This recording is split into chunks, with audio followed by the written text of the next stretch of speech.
Welcome, everyone, to the Sporting Cast podcast. I'm your host, Lucas Red. We're bringing back-to-back episodes staying in the sport of running. Last week, we were focusing on Luke Chappelle, a collegiate runner. This time, we're stepping up to the big leagues. My guy, Kevin Salvano, some call him the Irish Rockstar. Some call him the 2024 Olympic qualifier for the trials and the marathon. Kevin, how are you today, my man? Appreciate you joining. Yeah, doing well. No complaints here. Springtime in Chicago, so spirits are high. What about you? I'm good, man. We're rolling here. Appreciate you coming on. A little bit about your background. You were the 3A cross country state champ representing Buffalo Grove High School in the state of Illinois back in 2015. You go on to have an illustrious career at Notre Dame. Some key highlights were a PR on 10K of 28:54, an overall fourth place finish at ACC's your fifth year. You were part of the 2018 ACC champions and the first time in school history coming from the Big East. And then in COVID, you guys were a part of one of the legendary runner-up teams behind Northern Arizona, having 6 All-Americans. Kevin, now you're focusing on the marathon. A 16th place finish at the 2023 Chicago Marathon, and an 18th place finish at the 2025 London Marathon. So, Kevin, you've had a wide range of variety of success in running. Take me back. How did you get into the sport? Did you do any other sports growing up? Yeah, I'd say I got somewhat competitive in it, and maybe later middle school. I was playing a lot of football, basketball, especially basketball at the time, and definitely had hoop dreams. But I feel like I could have been a decent player in the Chicagoland area, maybe for basketball, but an even better runner. And it made more sense to focus on that as I got into high school. That's what obviously got me to Notre Dame to be able to run there. No, good stuff. So for me, it seems like, 7 years ago, we just met. We're running on the Chicago Lakefront Trail. I'm there for the summer doing an internship. You're just finishing up your collegiate season, getting back into it. You're interning there in the summer as well. We're crossing paths. I see you wearing a Notre Dame cross country shirt. You look my age. I take the, wild shot in the dark that you're running. We end up hitting it off there and training all summer together. And so we've been able to stay in touch. Kevin, obviously you are a marathoner now. What's good in Chicago being both a runner, even though you're going through some injuries right now, which we'll get over, but also still working on the professional side? Yeah, honestly, I would compare it to, that's some cliche, but I use student athlete experience in college. So like, to be honest, like I do have a full-time job and work normal, if not a little more hours, but I do it. I run before work and I take it pretty seriously, of course. But at the end of the day, I think having to do both in college made the transition pretty easy. I work in finance full time, and then on top of that, I'm trying to be a good marathoner, and that, of course, have a social life when I can too. So a lot going on right now, but I'm enjoying all of it. And see, now I know you're not in college, but you kind of get an NIL deal as well with a paycheck from your, accounting firm. So, it's kind of working out that way. Hopefully they can rep you from a running side. But no, Kevin, take me back to high school, winning state your senior year, fall of 2015. What was that experience like, especially coming back your junior year from being the 5th place overall guy? Yeah, that was a cool day. We had a good day as a team that day, and winning the individual title was really cool and something I had had as a goal for a long time. And like you can plan about it, you can train for it, you can dream about it, but actually doing it is a completely different feeling. And yeah, that was a cool day. So you get into Notre Dame. You had a kind of unique recruiting process, if I recall. You kind of were coming down in Notre Dame, Illinois. Was there any other schools that you're really high on? Yeah, I visited those two, and then Wisconsin and Syracuse. Notre Dame made the most sense, and I was pretty out hesitant, but I wasn't sure for a while where I was going to go. But I ended up making the right call, and happy about it. Whatever, 10+ years later. So what was that recruiting process like? Was it something of all the coaches had similar interests? Because Notre Dame, they were, I would say, going through a lower time of their success. And I'd say that only for the fact of, the Great Lakes Regional, the year we were seniors in high school, you guys didn't crack the top 10, I don't believe. And then, So that would have been, not to correct you, that was my freshman year we didn't, but my senior okay. year they were like fourth in that region, so they're solid, good, but definitely nothing to what they ended up being. But yeah, and then where I visited Syracuse that year, Syracuse won the NCAA title, Hmm. so it was a decision based off like who I want to be around, and of course what kind of school I wanted to go to too was the biggest part, and of course how affordable it would be. Um, but yeah, let's be honest with that one. So yeah, it made the most sense at the time, and yeah, it was kind of stressful, especially when you're 17 years old. Like the male frontal lobe doesn't fully develop until you're 25. Imagine what that's been like in a 17-year-old that has to decide where you want to go to college. Hmm. You mix that in with being in a current big cross country season, and like doing stuff outside of that too, just being a high school kid. So yeah, it was all fun though at the same time. Like there's not many times where you're gonna have like college coaches and people hitting you up and wanting favors from you. So it was cool, but yeah, definitely a little stressful at the same time. So freshman year, that's when you got hurt. Talk to me a little bit Yes. that injury, because if I remember, it was also kind of one of those. It could have been worse of an injury, but it was still not a good injury. What Yeah. was that I like?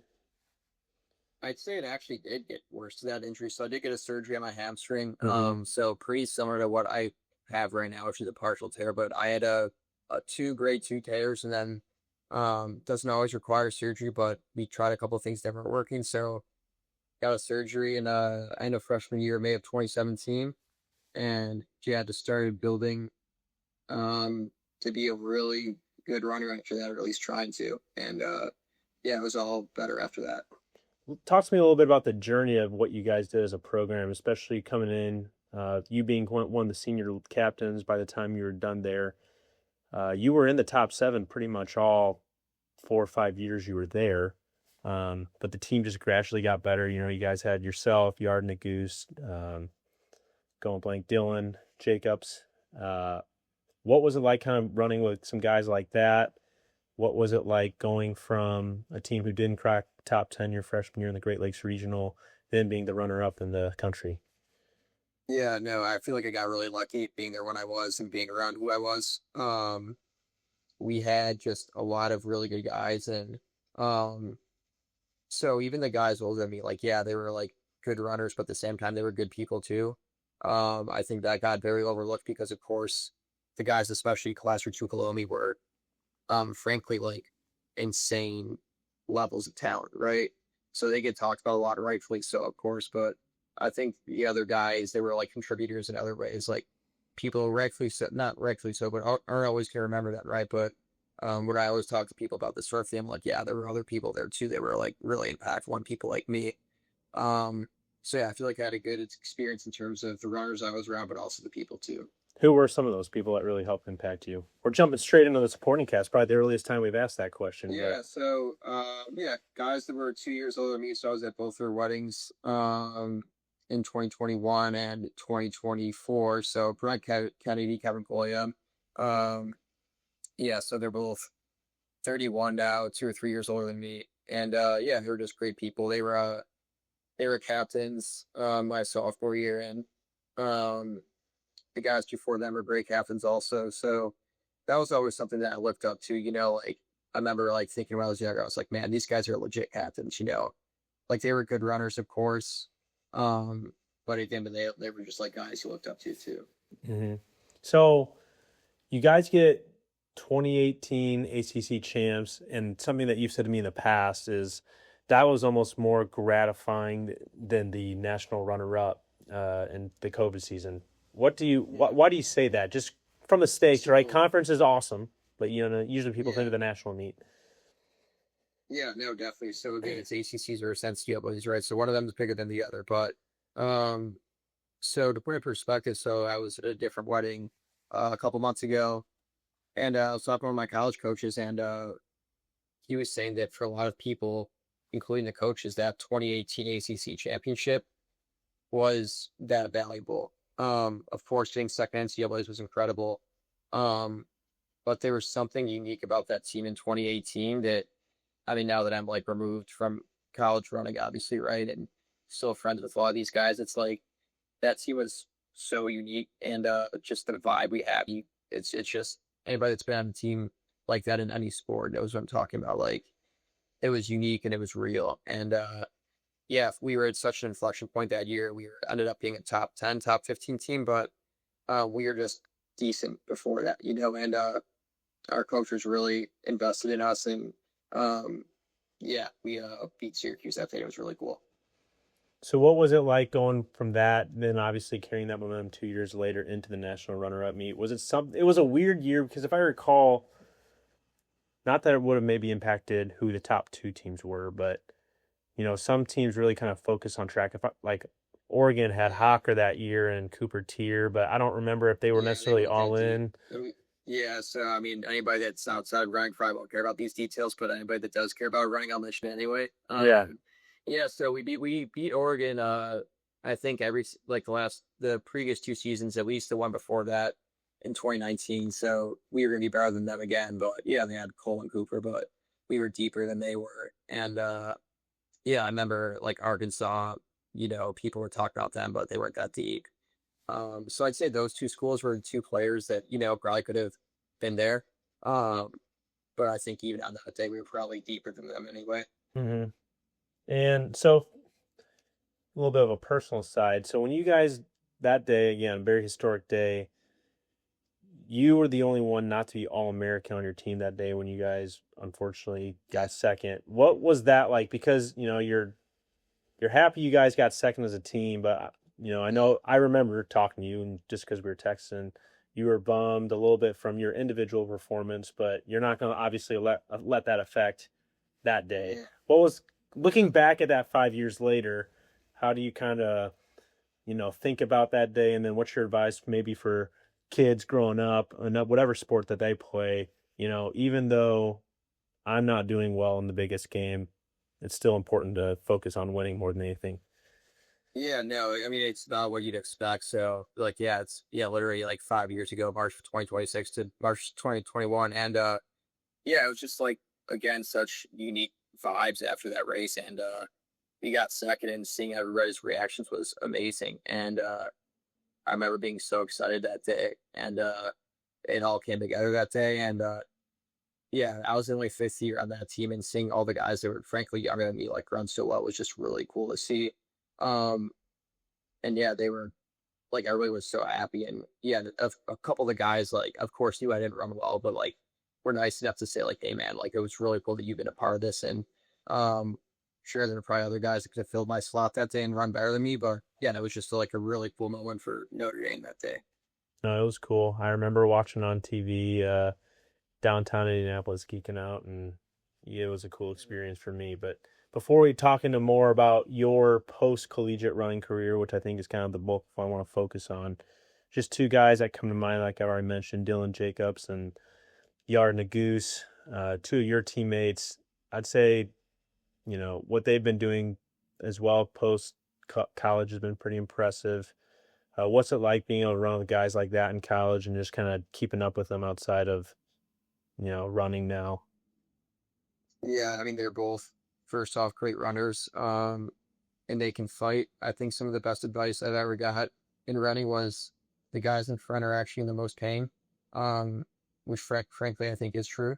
Um, like Yard's gritty, of course, and then Dylan. I remember Dylan said to me once, it was his sophomore year, so he was 19, I was 21. I was like, "Yo, like how are you feeling for the race?" And he goes, "I mean, as good as I'll ever feel. Doesn't matter how I feel."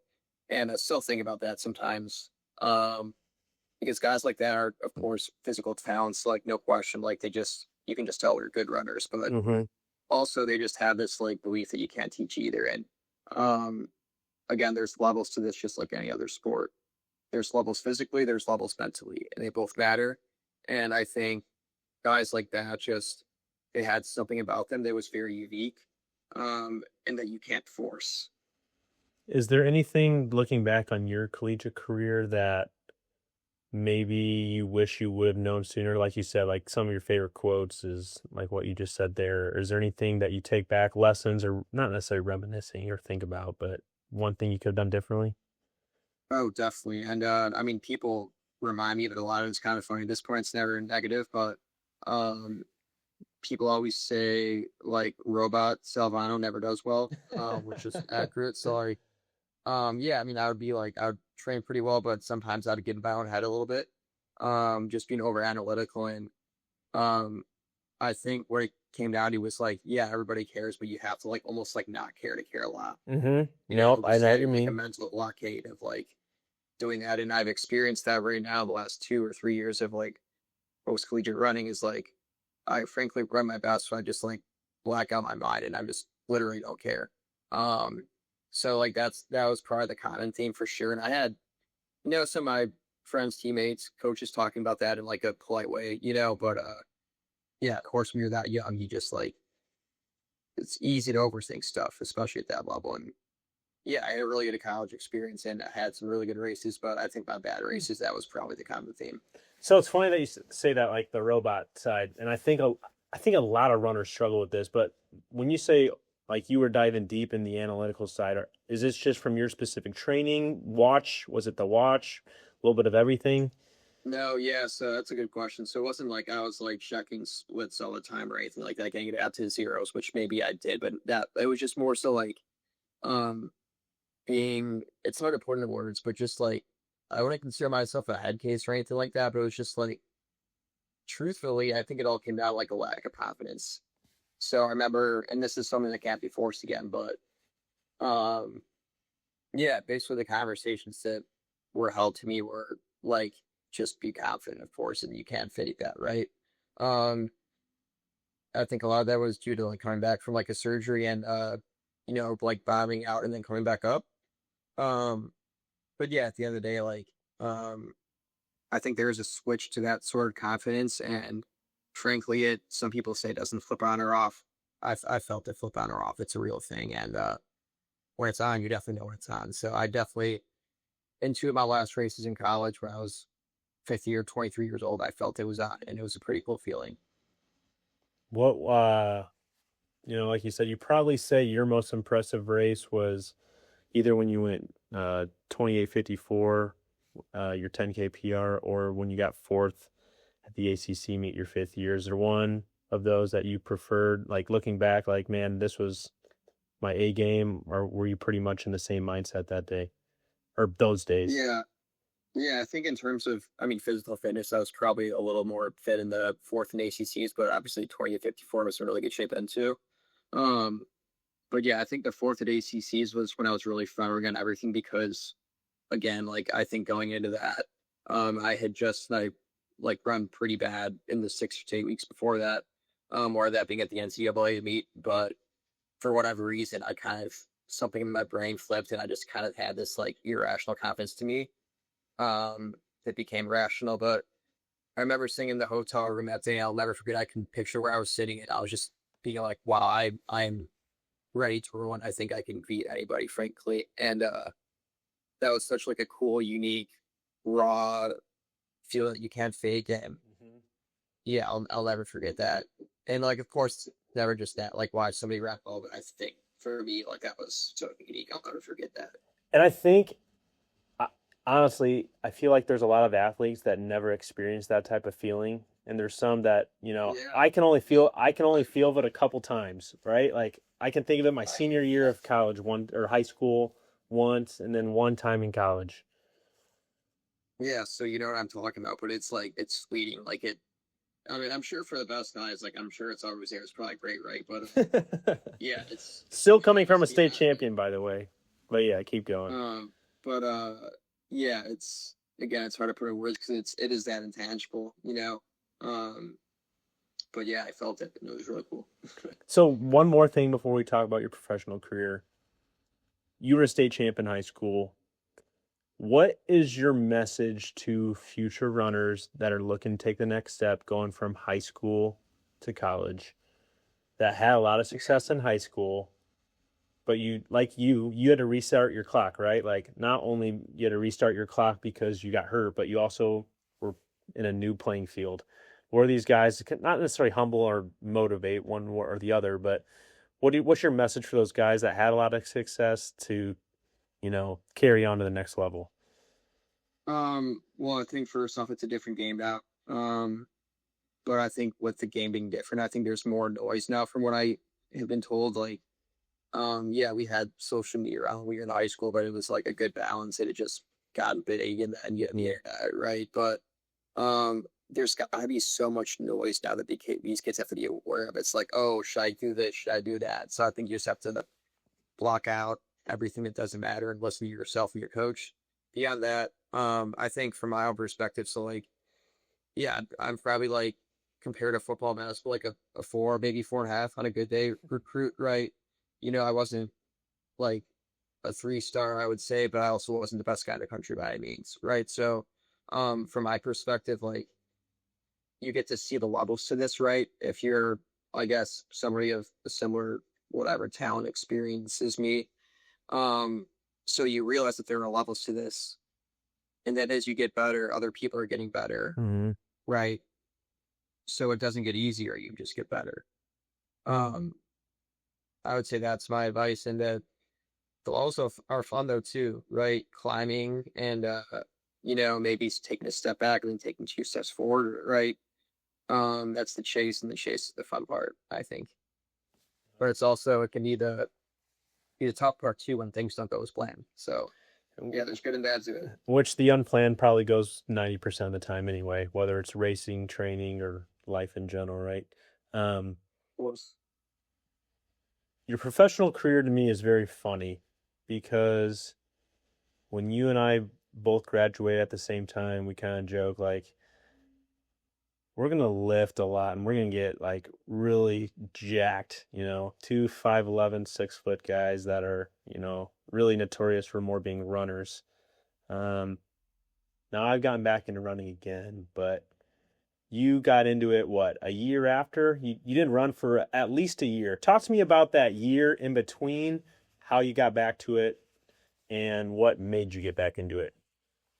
Yeah, so I ran like maybe to the gym and like on some other random runs, but I didn't train and all for sure. No way. I was training for, yeah, I'd say a year. And yeah, I was in the gym. I skipped leg day. I thought it'd be funny to skip leg day, so I did that for a year. It got made fun of a lot for that, but I thought it was pretty funny.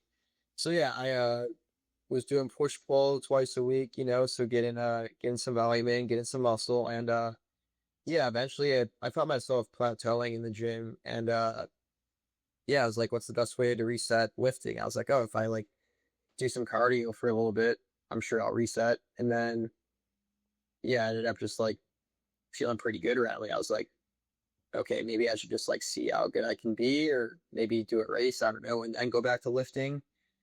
And then yeah, the race I did went pretty well, and then I just decided to keep running. Because what, if I recall, you're like, yeah, I just started running junk mileage, and your junk mileage was what, 100-mile weeks? Yeah, I remember when I started back up. I didn't start right away at 100, but like it'll be whatever. Like running in the summers, I think pretty awesome. Not gonna lie, I've always enjoyed it. Like running in the winter, I hate. Even right now, it's like it's the worst part of training still.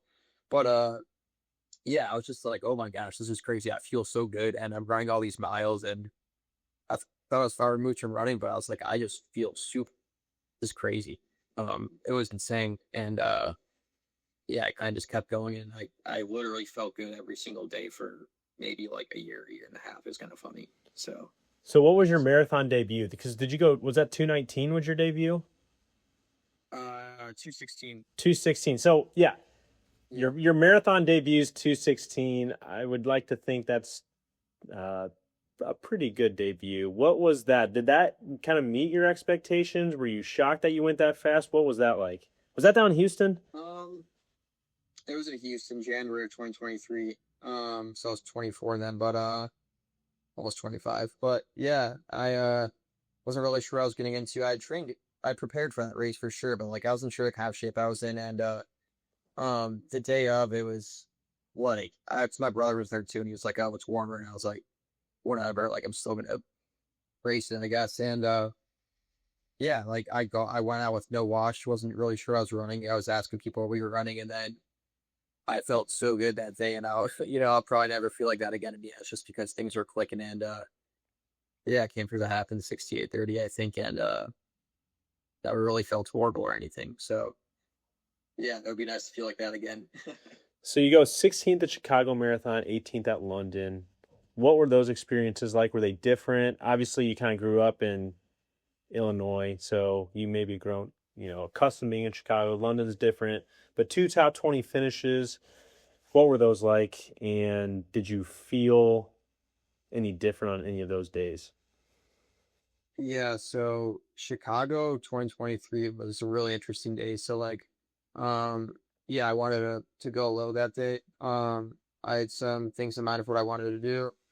Um, the world record was set that day. So conditions were good.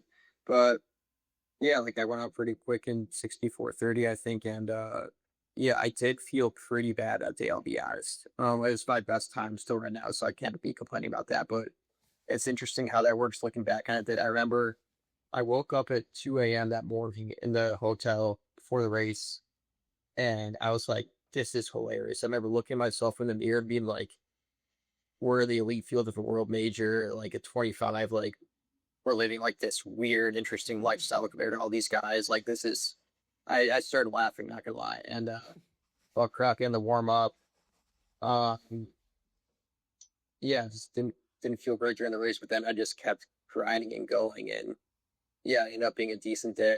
Um, and then London, yeah, that was a year and a half later, and my training was pretty interrupted for that. So like, again, none of that stuff matters because, like I mentioned, even when like a Dylan Jacobs would say, you'd say it's never gonna matter how you feel, right? You're never gonna feel that good. So, on that day, I actually felt decent. And again, like I can say it's because nobody really cared. It was a warm day, so like for example, the Chicago race was a world record, but for London, it was a warmer day, and yeah, I fought hard.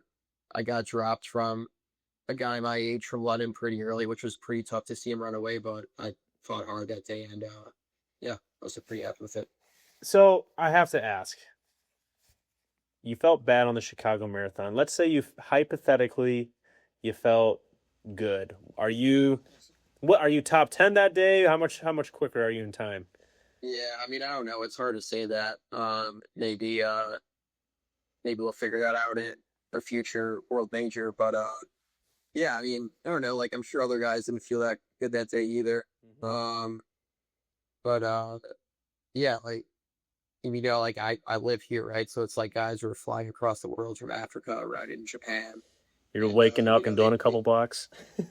yeah, so like they yeah, exactly, and they beat me pretty handily that day, but yeah, I don't know. I do that does cross my mind, but at the same time, like it still is my best time. So yeah, who knows? So the last, I don't know, 6 or so months have been a little rough. Well, let me take a step back before we get into that. Olympic trials qualifying. What was that like? Because you went for it. I remember you said, "Hey, like I'm not going to have the regret of just coasting running the same time." You went out was the front pack near the front pack and faded, but I remember you saying I don't really have any regrets from that because I wanted to see, be with the best. Any recollection of that? Yeah, of course. Yeah, I remember that because that was 4 months after Chicago, and Mm-hmm. yeah, I actually my company was nice enough to let me stay remote in Florida, work remote, and get some training in there before that race. So in a perfect world, things were looking good. I had a calf thing come up, and yeah, ended up going out with the leaders. Um, didn't work out, blew up pretty bad. But yeah, had a lot of my friends surprise me there, which was really cool. I knew some of my friends from Chicago were pulling up, and I was happy that they were coming, of course. And then my friends from college surprised me too, which was great.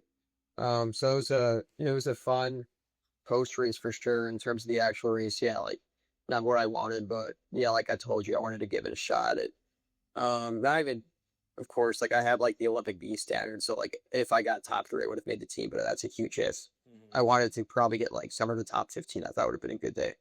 Um, so yeah, it didn't happen, but So we here we are. so here we are. So the last 6 months, we've kind of alluded to this already. It's been tough, right? I remember texting you the week of the marathon. I said, "Hey, man, good luck. Hope you're feeling all right." talk to me about the last 6 months, the lingering hamstring. What are you kind of doing? And then eventually Yeah, get into the advice for some of these, athletes going through injuries. yeah. I think for starters, people only hear about or see kind of like the highlight reels, right? Or even either extreme of like the really bad moments or really good ones. I'm probably somewhere in the middle right now, which is frankly rarely talked about. But probably the most important part is nobody talks about the middle ground, Hmm. right? So that's where I am right now. In terms of the previous 6 months, especially the first two, pretty hard. So yeah, so I ran London 2025, happy with that. And then after that, getting the Chicago Elite Field again for October 2025. And um again, like this is only part of, the equation because like everybody gets in good shape, right? And you have to race well. Um Last summer I got in really good shape. And I was training hard for sure, but it's not like I was doing anything crazy. I was just probably the best shape of my life. Um and on September 30th, I pulled my hamstring 12 days after the marathon, and that was tough, man. I handled it really well. Um the one thing I do remember about that that just made things kind of tough was I remember I had a couple things going on to work that time with it being the time of the year, and here I was like walking back on the lakeshore path, so I just tore my hamstring and then I had to worry about that, but rightfully so, of course. Um that was hard. And then yeah, it was ended up being a grade one hamstring tear. Tried running for a bit, couldn't do it, had to email Chicago, and it's a big sacrifice. And then so basically I take 2 weeks off, and then there's a race in December called Marathon Project. And it's basically a marathon that they put together like fast pace groups, that kind of thing. So I realized that I'd put in a lot of work that summer and it developed aerobically, frankly, better than I had ever been. So I kind of just said, screw it. And then the month of November, I ran an unhealthy amount of miles, but um, ended up being like, okay, I can race. And then at mile pretty early, like maybe like 10 or 12, I started to get a little tight in the left hamstring. And around that, I felt it happen again. And I had to step off at 16. And yeah, so did the same thing with the hamstring again. That was hard too, because it was crazy. It was like September 30th and then December 20th, right? So pre-year. And that one, it was hard, but like it's like I'd been there before, right? So it's like I was kind of callous to it. Took a couple weeks off, um, trained this winter, right? Didn't really have any issues. Got in the gym, got a little stronger, and then ran my first non-marathon since college, which is nuts. And at the beginning of the race, yeah, felt another pull and had to step out of that one also. So um, somehow I am pretty optimistic right now. I think the irrational confidence you need is right now. I'm confident, which is irrational, right? But again, like this is the middle ground I'm talking about. It's like I feel like I'm between phases right now, but this is probably I think the most important phase where no, I'm really trying to get healthy, and I'm 28 and I'm really trying to get going again. So is it something that, obviously we're not doctors, and if you knew what was wrong, you would know how to fix it. But do you have any ideas of why this hamstring keeps coming back, especially for the third time in the last 6 months? Yeah, so it's funny you ask that because right now it's like I'm trying to balance out like me telling myself I don't know everything, but at the same time like being very aware of what it could have caused it. Mm-hmm. So those are two very different things, right? But yeah, I mean I kind of do know. Like my lower back does get kind of tight when I felt it pull for starters. Um, and then yeah, just some weaknesses in my glutes and quads. I would say when those aren't firing, the hamstring takes over. Mm-hmm. Um, I this is on me, of course, but um, frankly, I didn't stretch for like 4 years, right? And then sitting all day at the job, like I have to take care of my body better.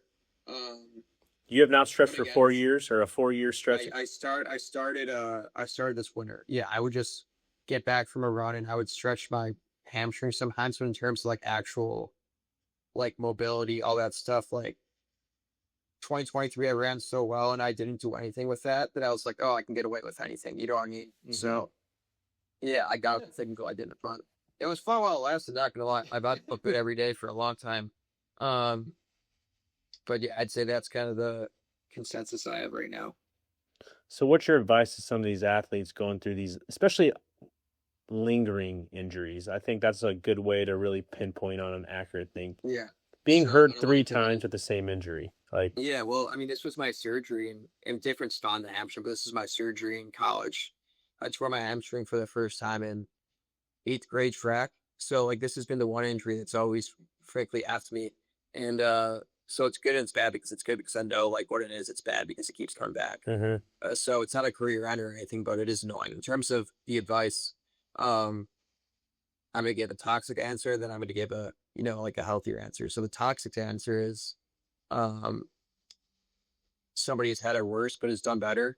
Like there's probably somebody out there that is maybe had a worse injury that did better rehab than you, that slept more, that took care of themselves more, right? So it's not like that you're worse than them, but somebody has probably had an injury out there and managed to come back from it. In terms of maybe a healthier approach to that, I would say that it does take time. Like that's the hard part about a lot of athletes is you just think you're invincible and it's part of what makes you good, right? But it's part of what makes you bad. Mm-hmm. So I think part of what has made me decent is having that international confidence, especially when I was 25 and then last year at London. But obviously it came at a cost later this year. So um something I'm working on, but yeah, that's definitely advice I would give. What's your goals for this year? I mean, obviously, the easy one is to get healthy, right? But do you have any goals of what you want to accomplish if you're healthy? Like what you want to race? Like, are you trying to shoot for Chicago? Is it something that you're just getting focus on getting healthy first? Yeah, the goals stay the same. The goal of marathoning, like most people, I think rightfully so, put a time or a place on it, and that does cross my mind, and probably always will, and did, especially when I was younger. But what really motivates me is just the guys that are within my wheelhouse that are around my age, and this is like the age thing has always been there, but even when I'm approaching peak age, right? There's something about somebody being like 28 years old also it's a competitive marathoner. Like I would rather lose to a 25-year-old who's up and coming than a 28-year-old. I would rather lose to a 33-year-old who's in his prime years than a 28-year-old, right? So it's like what motivates me right now is I really hope wherever I am this year that I can race guys that are somehow so similar to me that we're trying to get the same thing. Um, there are a few people that I'm thinking of that I really want to race later this year that are American, and was going to race them in Chicago this year, but didn't get to. And yeah, wherever I race this year, I hope they're there too. So Yeah. that's what motivates me. Do you want to share any of those names just from the fact of guys that you respect in the running field? Um, no. I get that. No, I get you. Yeah. So kind of looking back, reflecting on your running career, like you said, you've gone through these spurts of a lot of success, at the high school, the collegiate and professional level. Um, you've been able to manage both school and work through this. It doesn't come obviously with yourself. Who's really made an impact on your career, and who do you think's made you a better runner? Like, who is your favorite coach? Who's an underrated teammate that you may have had, and anybody else for that matter? Yeah, I mean, for starters, I had a really good college coach. I felt lucky to be at Notre Dame when I was. And Carlson. yeah, Sean Carlson's at Colorado now. I thought he did a good job with us. Definitely cared about Notre Dame cross country and track. Um, in terms of right now, like this is where I find myself going, I think in, a way I probably shouldn't, but um and again it's probably an ego thing, but yeah, I mean like I do believe in God. Like I think God's always looking out for me. But beyond that, like truthfully, like I've really like I like to keep my I guess like lives here separate. Like I have like my job and then I have running and then my social life. Mm-hmm. To be honest, like this running thing has always been, at least post college, been like pretty personal to me, especially when I started really doing it. That um not gonna lie, dude, like I when I've run really very well, I had a good massage therapist, but beyond that, like dude, I just don't I'm not saying it's wrong that I needed people in my corner or anything, but I think it was just me out Hmm. of you guys. Like that probably sounds like self-fulfilling and all that, but yeah, that's my answer for you. So just me and God, I guess. So it's funny that you say that, right? Because, you know, whether it's in sports or life in general, whatever you're trying to accomplish, at the end of the day, a lot of people need to do it for themselves, right? What type of satisfaction do you have? Because, you know, you're using your faith to help you succeed, but you're also really the only one doing the work for you to succeed. What's that been like just from a satisfaction standpoint? Like, you know, like, okay, well, I have put in the work. I do know what I'm capable of. Yeah, I mean it's good and bad because like I like especially in the last 6 months, like it's I tell myself that it's all on you, right? Hmm. Because if something, if you're running well, then it's just you, right? So you're doing a good job of that. If you run bad, like if you get injured, dude, it's on you. You know what I mean? Yeah. So, um, yeah, I would just say like it's good because it teaches you accountability and discipline, but at the same time, like, um, yeah, the ego gets in the way too, and that's where things can turn to being overconfident and pushing through injuries, that kind of thing. Um, so I think it's something that I try to be aware of now, but yeah, at the same time, like it's definitely like um, I think healthy that I can just have like my own outlet, where I like have my job and I have my social life, but then also like this is just my thing too. You know what I mean? So that's another good one too. Like, and I think this could be very prevalent to people in college sports, especially those younger freshmen, sophomores that maybe had those distractions that they didn't have in high school, right? And especially with coming along with independence, being alone for the first time for a majority of them. How do you manage not only a social life and the running life, but also, you know, school life or, you know, working professional life? What's your advice to those people just to kind of keep those separated? Because like you said, you think you do a very good job of separating all three of those. Um, do you realize that you do that? Is it something that you worked on? Yeah, I mean, I think I do sometimes, not a lot of time, so it's like it's really interesting because this is again, I've had like my college teammates talking about this too, but so when I've had my best races, I'm kind of just like I do care a lot about training, but like I also, am balanced outside of running. So like I'll go out on weekends, that kind of thing. And where I'm still going out and socializing and maybe staying out a little too late, I've run my best, which is insane, right? And kind of funny. Or when I got injured, literally I told some of my friends about this. I'm jokingly, but I'm serious. Like every single time I pulled my hamstring after college, I've gone through like phases where I probably like, focus too much on sleep over the weekend um and try not to go out. So it's kind of funny. It could be a coincidence, but um that's now I would say in college. We are pretty serious during the season, especially like having to do schoolwork also. You kind of do have to pick two out of school, running and the social life. I definitely picked the school and running part besides the summer and maybe a little Christmas break. But yeah, I mean I think in terms of right now, I am trying to balance I guess all three, but I think you gotta say yes at the right times and you gotta say no at the right times. Mm-hmm. For example, like if there's something really fun going on over the weekend, I'm gonna want to go to it. If it's something that's kind of fun, and like I'm gonna stay out kind of late, but it's gonna be kind of boring, like that's just a waste of my time. I hate to say it, but you have to say no to this dumb stuff. But I'm 28. I like having fun. I want to say yes to some things too. Yeah, I think I've said yes more than I probably should, so I get that. Um, uh, no, Kevin, last thing, you know, you've been running for almost, you know, all your life. You're almost 30 years old. What's your Yeah, I'm hottest? 28. I'm 28. I'm not almost 30 yet. That's That's true. Hold crazy. on, you're almost 29. I guess you I just just did turned 28. 28. Oh yeah, in Although February. Yeah, getting older is kind of cool though. Not gonna lie, I like being 20 more than 27, more than 27 than 26. So I'm really, cool with it. really. Yeah, More experience. Just a better runner. More time to go out. All right. yeah.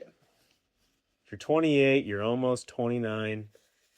What's your hottest running take? That's a good question actually.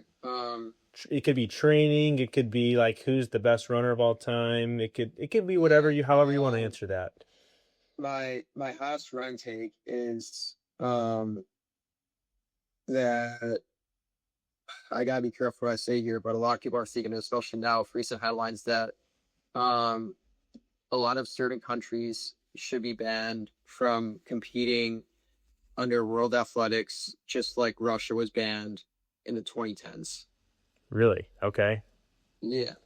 And care to elaborate on that a little bit? Yeah, so you can Google look at so there's World Anti-Doping Association, WADA. They publish yeah, I mean I'll actually call it up right now. I literally sent some of this recently. But so WADA has a certain amount of bans, right? And I mean right now, so this was as of December of 2025. Um it sanctioned 427 elite athletes for doping offenses. Um a staggering 145 of them had been from one country. Wow. So yeah, there you go on that. So it's actually the AIU. I get these governing bodies mixed up. That's the Athletics Integrity Unit. But yeah, basically my hot take on that strives from what's going on in running right now is going on in cycling in the early 2000s or always in. Yeah. So It's annoying, man, but it's funny because, everyone sees these drop times and everyone just says the shoes, right? But, yeah, there's the also shoes. there's Yeah, also a lot of I'll have what they're having. yeah, yeah. Well, The doping is a problem that unfortunately I don't think can go away, but to your point, can be regulated in a degree. So, no, that's yeah, good. Kevin, appreciate you joining. It's been kind of cool being your friend for 7+ years now. Got that right. I don't know your age, but I at least got that part right. Appreciate you coming on. Hope you can get healthy this year. Hopefully we can bring you back on at some point when you're clipping that sub 2:10 marathon time. Appreciate your running takes, your success in the sport, and appreciate you coming on, man.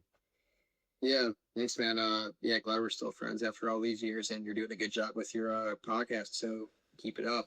Yeah, see, we'll see if it's a third runner in a row, or if we'll dabble in some other sports here soon. But no, it's been two good guys between you and Luke Chappelle, and gotta get some more runners in. But it's a good time, and really just love sports, and whatever the athlete, coach, is, who knows, whatever sport they're involved with, we'll be happy to have them on. So appreciate it. Thanks, man. Cheers.